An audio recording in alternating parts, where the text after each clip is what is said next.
शिक्षक जनसागरमा उपस्थित तमाम सबै आदरणीय शिक्षक कर्मचारी साथीहरू, यहाँहरू सबैमा आज 18औं दिनको आन्दोलनको मोर्चामा हार्दिक स्वागत गर्दै नमस्कार अभिवादन भन्न चाहन्छु।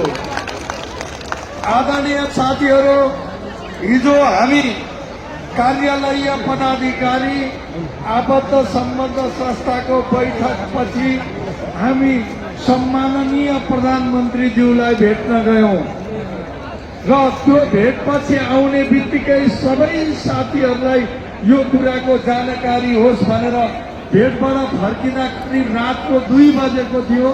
2 बजेको सेरोफेरोमा मैले स्ट्याटस लेखेँ। मलाई अचम्म के लाग्यो भने त्यो स्ट्याटस लेखेको 10 मिनेटभित्र 50 भन्दा बढी शेयर र कमेन्ट आएको थियो। साथीहरूमा आन्दोलनप्रति कत्रो लगाव छ, शिक्षकका माग मुद्दाप्रति कत्रो लगाव छ भने रातभरि साथीहरू सुत्नु भएको छैन। के हुँदैछ, हाम्रा माग मुद्दा कहाँ पुग्दैछन्, शिक्षा ऐनको प्रक्रिया कहाँ हुँदैछ। हामी त यसपालि घर परिवारमा आमा बुवा हुनेलाई आमा बुवा हुनेले आमा बुवालाई, छर छिमेकलाई, घर परिवारलाई, छोरा छोरीलाई समेत ल बुझ्नुभयो। यसपटक म काठमाडौँ एउटा शैक्षिक लडाईँमा जाँदैछु। यो लडाईँबाट फर्किँदै गर्दा म एउटा ऐन लिएर आउनेछु भनेर सुनाएर आएका छौं। हो कि होइन भन्नुहोस्? एउटा अग्रगामी ऐन नलिकन फर्किने सुविधा हामी कसैलाई छैन। त्यस कारणले पनि साथीहरू, एक मिनेटको विकासक्रम बुझ्नका लागि, अपडेट हुनका लागि रातभरि नसुती बस्नु हुँदो रहेछ भन्ने मलाई लाग्यो। तपाईको त्यो ऊर्जालाई म सलाम व्यक्त गर्न चाहन्छु। सलाम। हामी सम्माननीय प्रधानमन्त्रीज्यूकोमा 7 बजे पुग्यौं, तर सम्माननीय प्रधानमन्त्रीज्यू चितवनको कार्यक्रममा जानुभएकोले भेटका लागि अलिकति विलम्ब भयो। केही क्षणको पर्खाइपछि राति ठिक 9 बजेबाट हाम्रो कुराकानी सुरु भयो। सुरुमा यसै गरी अहिले प्रताडित छन् साथीहरू, पालिकामा पेलिएका छन्, हेपिएका छन्। म सुन्दैछु हाम्रा साथीहरू आन्दोलनका मोर्चामा डटिरहँदा कुनै पालिकामा सरुवा र निष्कासनको पदनी सुरु भएको छ अरे।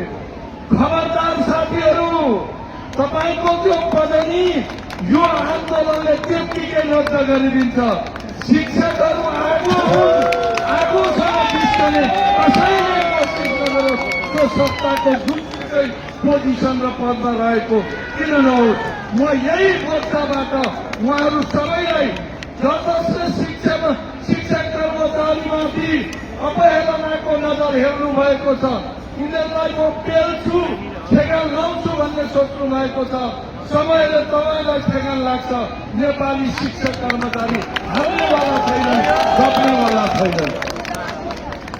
अरू पनि थुप्रै माग मुद्दामा विस्तारित ढङ्गबाट हामीले कुरा राख्यौं। त्यसका लागि मेरो प्रतिनिधि मण्डलमा जानुहुने तीनैजना साथीहरू, आदरणीय सहअध्यक्षज्यू, आदरणीय महासचिवज्यू र आदरणीय उपमहासचिव अर्थज्यूलाई पनि म अध्यक्ष भएको नाताले हार्दिक धन्यवाद दिन चाहन्छु। र हामीले धारा प्रवाह कुरा राखेपछि यहाँले मैले अहिले भन्दै गर्दा लामो हुन्छ, त्यसैले सबै कुरा भनिन। तर यहाँहरू कसैका माग मुद्दा छुटाइन। अस्थायी अवधि थप्ने कुराहरू पनि आए, पेन्सनका पीडाहरूका कुरा पनि आए। जे जति माग मुद्दा छन् सबै माग मुद्दाहरू त्यहाँ सम्प्रेषण गरियो।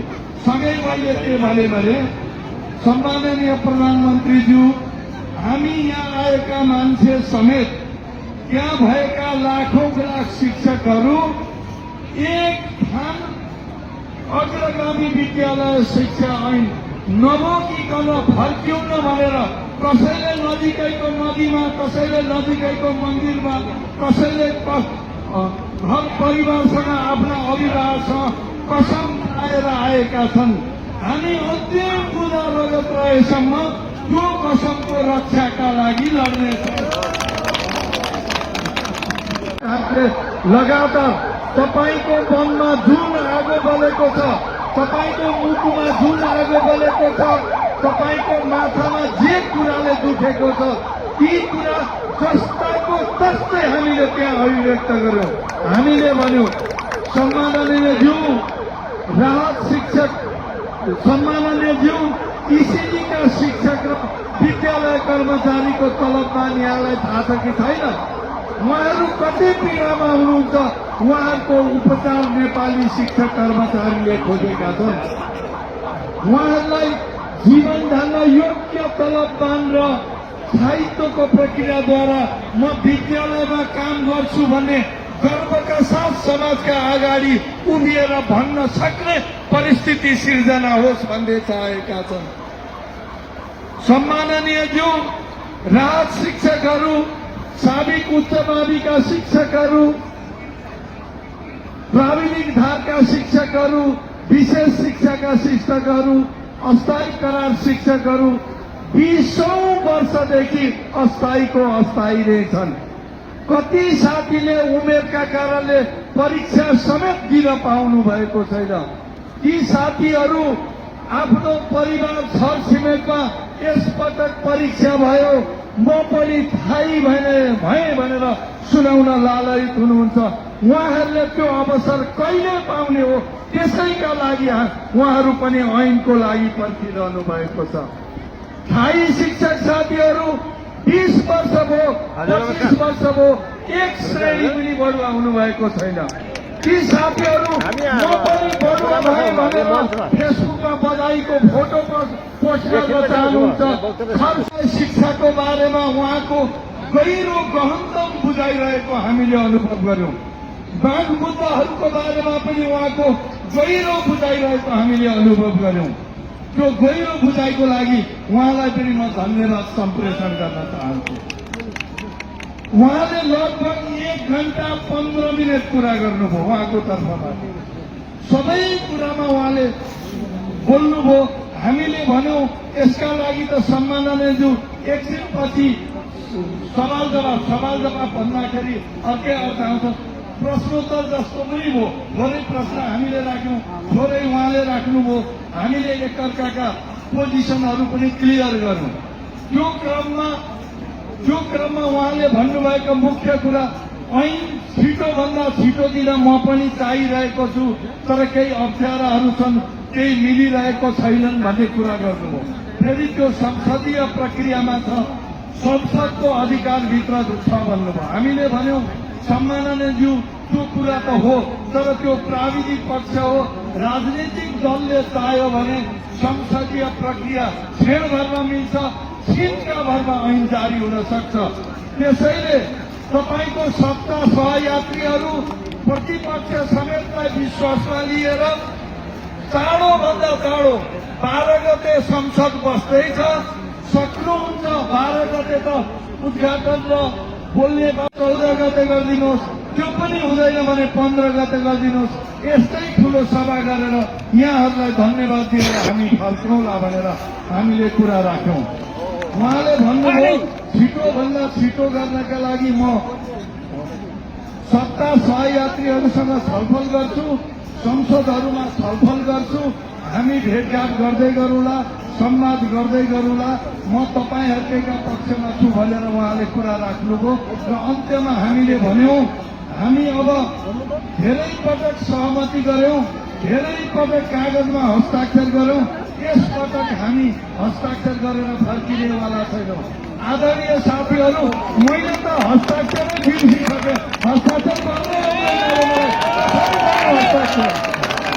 त्यसैले अब यसपटक ऐन लिएर जाने हो, हस्ताक्षर गरेर एउटा थप सहमति लिएर हामी जाने होइन।